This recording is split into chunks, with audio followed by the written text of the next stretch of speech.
guys, Pastor Preston is my name. I'm so excited to come your way. So I want to quickly just talk to you about something that I think a couple of people need to understand, right? Because a lot of the time people don't understand the place of principle, the place of the supernatural, and then the place of the attack of the devil.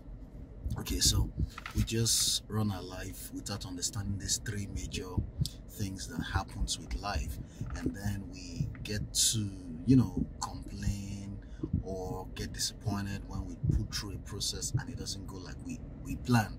So I want to try to just explain it in a way that I think it will make a lot of sense. First, this word was created, and this word was created neutral. This word was created natural. And of course, there was an action of the devil upon it, all right? The presence of demons and devils in darkness, for which things are not supposed to go the right way. Let me give an example. That means if you put in, right, so you're supposed to get out what you put in. It's called garbage in, garbage out in computer science. But if you put in the right thing and you don't get the right result coming out, then it could be that something has acted on it, an external force has acted on it. That's physics too, but that external force could be a demonic power or the power of God. So if we don't put the right process and we get the right result, we know it's supernatural. If you put the right process and you don't get the right result, and then there's some demonic force or satanic force that acted on it. So this is the point, right? There are natural things of life, okay? They're neutral. That is to say, if you do this, you get this. You put this result in, you get that result out.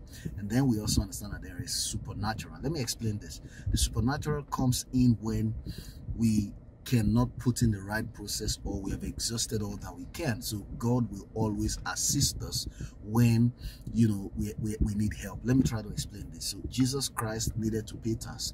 There was no money, okay, with them, and there was really nothing they could do. He performed the miracle. That's number one.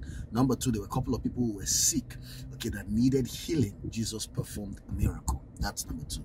Number three, okay, they needed some kind of response, and then they didn't get that kind of response. Let me try to explain what I mean, right? Jesus was going to get to the boat. The boat had already gone, okay? And then he performed the miracle.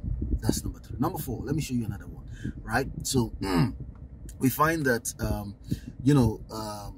Jesus Christ, at many times, one time he was supposed to do a miracle, and then he was supposed to feed a certain number of people. Watch what he did first. He said, "What do you have?" Okay, so Jesus didn't start by saying, they are hungry, or let's just do miracle. Okay, so we live by miracle. No, first he started to say, "What do you have?" And then they brought what they had. When he realized that what they had was not enough, he did a miracle. So that will tell you that Jesus was subjected to natural process, and also he performed miracle when he needed help. And then of course, for every time the devil was going to act against their wish, okay, or the natural process, he also performed the miracle. So for example, they got on the ship, and then the ship had some challenges, okay, and then of course he came and says, "Peace, be still." Well, categorically we were not told if it was the devil who was fighting, or it was just a natural cause. But the bottom line is, he rebuked the wind, and then there was calm. So listen to this. You see, a lot of time we're praying for things that we can just put the right process and just get the right result, okay? And then when it feels like God is not responding, then we feel very bad about it. So we want to have this kind of how I call it now, mediocre mindset, where you just think, just depend on, jump on God on everything, including the things that he has put in your power to do, okay? That's very wrong. So you need to understand the things that God has put in your power to do, and then the things that he will help you, assist you supernaturally. However, all of them is his generosity. That's very important that you understand. So learn to understand how to do those kind of things. So someone says things like, "Oh, I'm just hoping that God is going to provide this and all that," and then you get to the deadline, he didn't provide it, and then you feel bad because you were hoping on favor, you were hoping on miracle, and it didn't show up. Now the question is, why did you not do the right thing that you ought to do? And then if there's really nothing you could do, haven't tried all the best that you can, then you should have prayed and trust God in faith for a miracle. However, the Bible did not tell us that life was structured to run by miracle. Life was structured to run by principle. Very important. Life was structured to run by principle, but miracle is a supernatural intervention. When you have gotten to the end of you and there's really nothing you can do, that's when that supernatural intervention comes in. So the first thing is this: get something doing.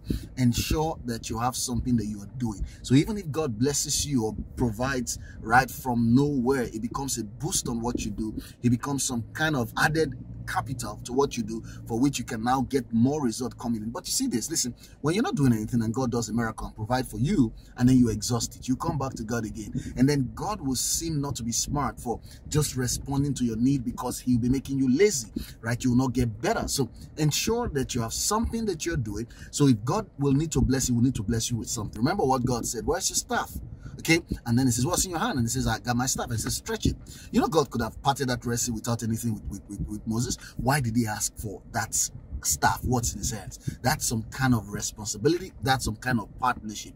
God always wants to be in partnership with you. Okay, what do you have in your hands? What are you doing? So he can respond in that light. So watch this and listen to this very carefully.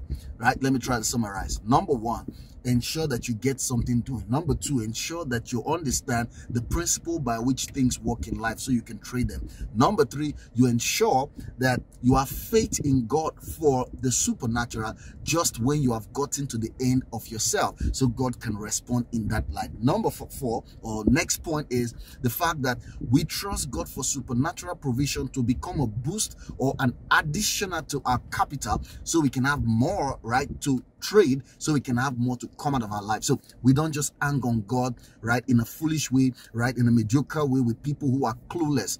We understand the way things are done in life, so we don't begin to make it feel like God is unfair, when we truly are the one that is unfair with our life, because we have not gone through the right process. So read your Bible, understand how things are done, and comply by those standards, and you'll be excited how you're living your life. Thank you for listening, and God bless you.